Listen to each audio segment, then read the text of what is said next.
Bismillahirrahmanirrahim. Assalamualaikum warahmatullahi wabarakatuh.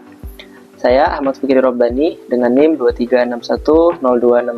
Pada kesempatan kali ini saya sudah bersama Bapak Amir Hamzah selaku ayah saya sendiri yang telah mengabdikan sebagai dosen selama puluhan tahun di kampus Universitas Akprin Yogyakarta dan juga masih aktif mengajar sampai saat ini. Dan beliau juga aktif mengisi kajian dan juga khutbah di tengah-tengah masyarakat. Pada kesempatan wawancara kali ini saya akan menggali nilai-nilai baik yang bisa kita ambil dan positif bagi para mahasiswa. 39 tahun mengajar sebagai dosen dan juga saat ini masih aktif mengisi kajian dan berdakwah gitu ya Pak. Apa yang membuat Bapak itu tetap semangat dan istiqomah menjalani semua hal tersebut? Di tahun-tahun awal memang belum enjoy, tapi setelah menginjak ke 5 tahun, 10 tahun saya bisa merasakan ternyata menjadi dosen itu sesuatu yang sangat menyenangkan ya.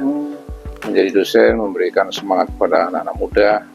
Akhirnya saya merasa menemukan jati diri saya bahwa ternyata kemajuan sebuah bangsa itu sangat dipengaruhi oleh pendidikan yang dimiliki oleh bangsa itu. Dari situlah muncul semangat yang membuat saya semakin cinta dengan profesi ini. Menjadi suatu kesenangan tersendiri ya, mendidik para mahasiswa gitu ya Pak. Selama menjadi dosen dan mengisi kajian dan dakwah gitu Pak, pastinya pernah bertemu dengan mahasiswa atau jamaah dari berbagai latar belakang. Menurut Bapak apa yang paling penting agar pesan yang disampaikan itu bisa diterima dengan baik oleh para audiens? Ada kesamaan ya antara ngajar di kelas dengan memberikan kajian di masjid itu.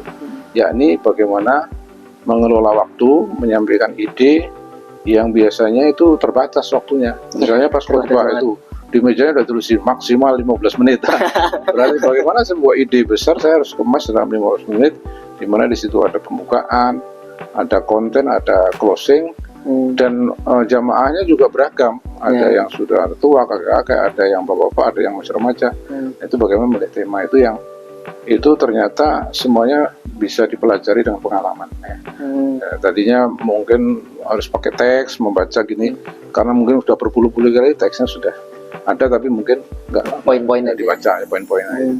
Tadinya seperti pidato yang berlembar-lembar, sekarang mungkin hanya setengah halaman, cukup ayatnya sama poinnya sama data udah cukup itu ya. Jadi ya, intinya pengalaman itu paling penting. Kemudian bagaimana Bapak itu mengelola waktu agar semua amanah itu berjalan dengan baik Pak?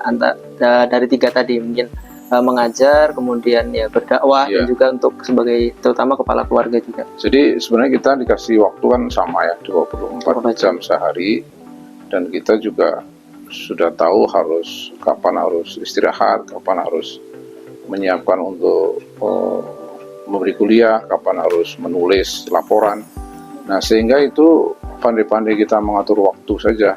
Jadi kalau saya misalnya ada jadwal khotib misalnya, wah ini berarti paling tidak 2 jam sebelum mengisi saya harus menyiapkan tema ya, mengangkat tema-tema yang lagi in ya. Jadi misalnya lagi ada banyak korupsi, berbagai macam problem umat itu diangkat, pasti dia melek, pasti akan dengerin. Pembagian waktu itu sebenarnya sudah disediakan, tinggal kita adil aja ya.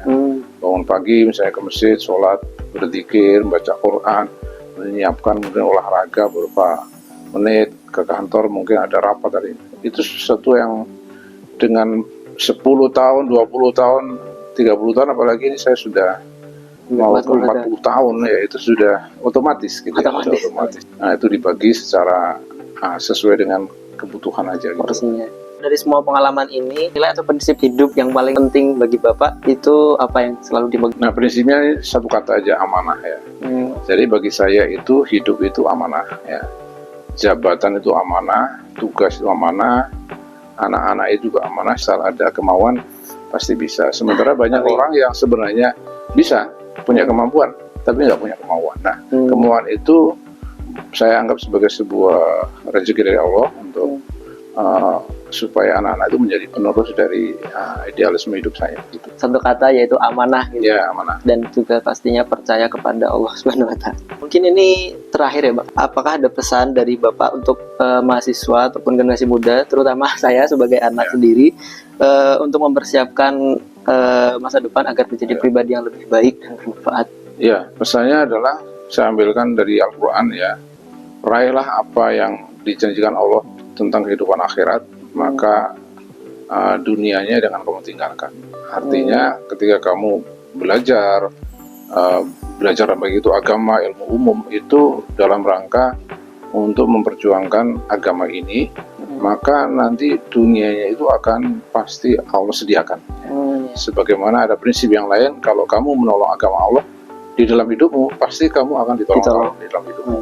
Dan itu berkaitan dengan karir, dengan pekerjaan, tugas, itu pasti. Dan itu sudah saya rasakan. Misalnya saya di Akprin ini hampir semua jabatan pernah saya duduki, mulai dari ketua jurusan, dekan, wakil rektor, ketua senat. Tapi semua itu tidak pernah saya inginkan. Saya tidak pernah punya cita-cita ingin jadi ini, tapi selalu aja Allah hadirkan, dan saya bismillah, ini adalah amanah, saya jalani dengan sebaik-baiknya. Akhirnya orang bisa melihat bahwa kita bekerja dengan amanah, dengan maksimal, dengan menjalankan itu dengan baik, dan itu akan dilihat oleh orang ya, sehingga orang memberikan kepercayaan ya. Itulah anak muda. Sebagai anak muda, do the best gitu ya, do the best. Jadilah dirimu, hobimu apa, programming ya programming, kalau misalnya matematik, tapi itu semuanya diabdikan untuk dua tugas tugas hidup kita itu adalah beribadah, memberikan yang maksimal kepada Allah SWT sebagai bekal nanti kita menghadap Allah SWT. Jadi ya, utamakan semuanya itu untuk tujuan akhirat. Nanti insya Allah akan menyediakan porsi dunia yang kita gitu. Jadi ya, terima kasih untuk waktu yang disediakan oleh Bapak, dan terima kasih atas berbagai ilmu dan pengalaman yang telah disampaikan. Maaf kalau tadi saya ada salah kata. Semoga apa yang telah disampaikan oleh Bapak bisa menjadi inspirasi, bukan hanya untuk saya tapi juga untuk para mahasiswa yang lain. Ya, amin, amin. Kemudian dari sesi wawancara ini kita dapat mempelajari bahwasannya kesuksesan itu tidak hanya ditentukan oleh kemampuan ataupun prestasi, tetapi juga oleh karakter, komunikasi, dan juga bagaimana kita menjaga kepercayaan dengan orang lain. Mungkin ini saja yang dapat saya sampaikan. Terima kasih atas perhatiannya. Saya sampaikan wassalamualaikum warahmatullahi wabarakatuh.